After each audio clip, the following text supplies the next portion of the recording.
What's up guys, and welcome back to One Life Cars for a dead quick simple tutorial today. You join me in front of the Volkswagen Bora. It's a 2005 model and this is the 1.8 petrol turbo, but this will apply to pretty much all the engine variants, as we're just going to look at how to remove and replace the Maff sensor, otherwise known as the air mass sensor, you might know it as. It's a little sensor that comes just off your airbox to measure the air inlet flow. If it's wrong, if it's dirty, if it's broken, it's going to really mess with your ECU. It can bring up an engine light, it can make it misfire, it can make you think you need injectors, things like this, and throw up codes relating to injectors and fuel bank. So it's always worth checking, keeping it clean. So without further ado, let's get to under the bonnet and show you guys how to remove it, clean it, or replace it with a new one if that's needed. Right guys, as you can see, we've got the bonnet open.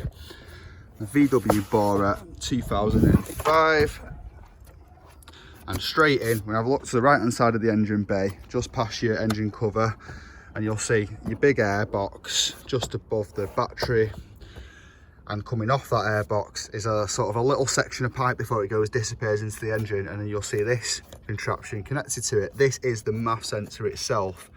So the first thing you want to do is get a flathead in there and get this electrical connector off. They can be a bit stiff, so just persevere with it, try not to snap anything, and get that out of the way. As you can see, we've got two Torx bolts in the sensor itself. This will be the easiest way to take it straight out, but they are security bolts with a little bit in the middle. If you've got a set, great, whip it straight out here and have a look at it. If not, we're going to do what I'm doing today. Just want to take this Jubilee clip off here, and then you've got two fillet screws, one there and one on the other side. And then you can just pull the whole unit out with the Maff sensor inside it. You can actually see the sensor element through here, through the gap where the pipe goes, so you don't really need to take that out the housing. So if you've not got the right tool, don't worry, get this band off, two fillet screws, and we'll pull it out the way and have a look. Alright, as you can see, we've got the Maff sensor housing out of the car. I ended up undoing the airbox as well. It's only two fillet screws, just so it's easier to get to the actual housing. Two security bolts, they're a bastard these. If you've got the bit, obviously use it. I just used a pair of mole grips, persevered with it and got them out. So now you can pull the Maff sensor itself out, its housing. This is it. Straight away, it don't look too bad, but it is dirty. So you want to use like a contact spray or a dewatering fluid. Ideally you can use a bit of WD-40. Some people see their arse about that because it is a sticky grease. Don't use actual grease spray. WD-40 is about all you'll get away with, or use a dewatering fluid to clean it, or just give it a good sort of wipe down, make sure there's no soot stuck on the elements. So I'm going to give this a clean back in the car. So after close inspection, it's hard to tell on the camera, but the elements are actually rusted on this. It's got that bad, so it does need a new one.